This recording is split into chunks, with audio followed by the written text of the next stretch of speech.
Okay, we need to find the 63rd derivative of this function. Okay, so if you take the straightforward approach and try to differentiate this once, two, three, four times to find the pattern, because that's what you usually do for the higher order derivatives, you'll see that the expression for derivative quickly gets very, very complicated. So this is actually a common theme in the U of T Math 135 higher order derivative questions. The difficult ones are not done straightforward like that. You have to change this into a different form where it's much easier to differentiate.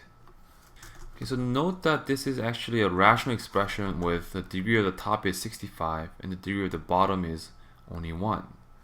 So we can actually do long division. Okay, so long division to bring the power of the top down. Okay, so we have this will be a nice pattern here. Let's do x minus 1, x to the power of 65 divided by x minus 1. Okay, so the first thing we need here is x to the power of 64. So we get x to the power of 65. Okay, and you get minus x to the power of 64. So if we subtract, that cancels out. We get positive x to the power of 64. Okay, the next one will be x to the power of 63. Okay, so you bring it down, 64, 63, crosses out, and you get positive x to the power of 63.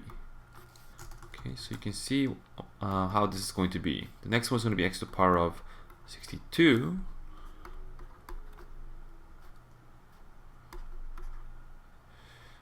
Sorry, x to the power of 63 here and 62 here. Crosses out and you get positive x to the power of 62, and then we're going to get x to the power of 61. Okay, this is going to keep going all the way up to 1. Okay, all the way up to 1 with the remainder also being 1. So in other words, this right here, x to the power of 65.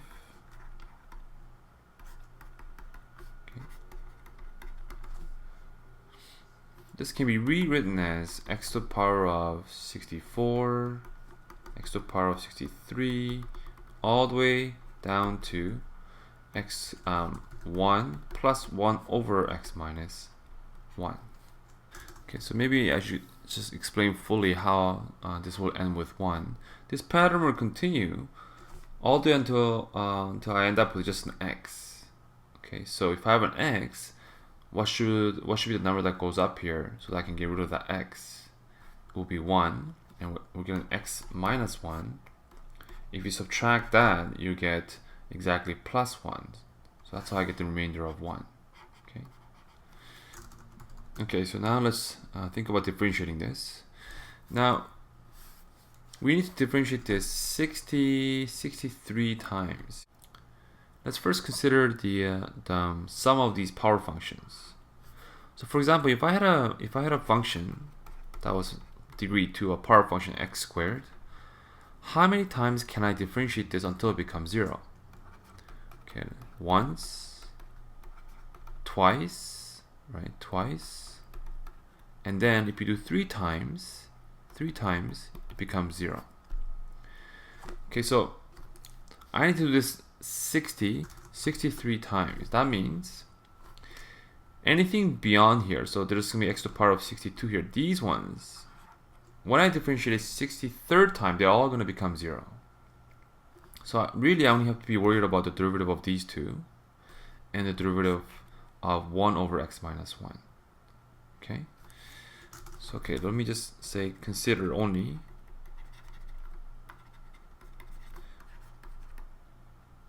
for f at x to the power of 64, x to the power of 63, and this one I'm going to write in this form, x minus 1 to the power of negative 1.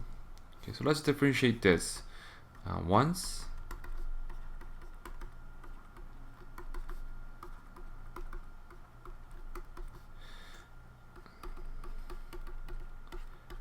okay, so let's differentiate it twice,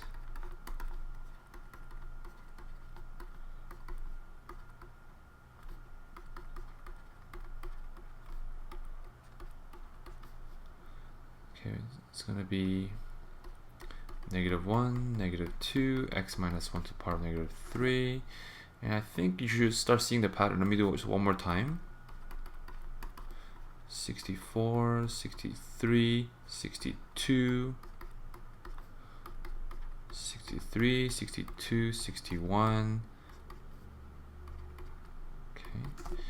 And we get here -1, -2, -3, x minus 1 to the power of -4. Okay, so if this pattern continues all the way up to 63 times, right?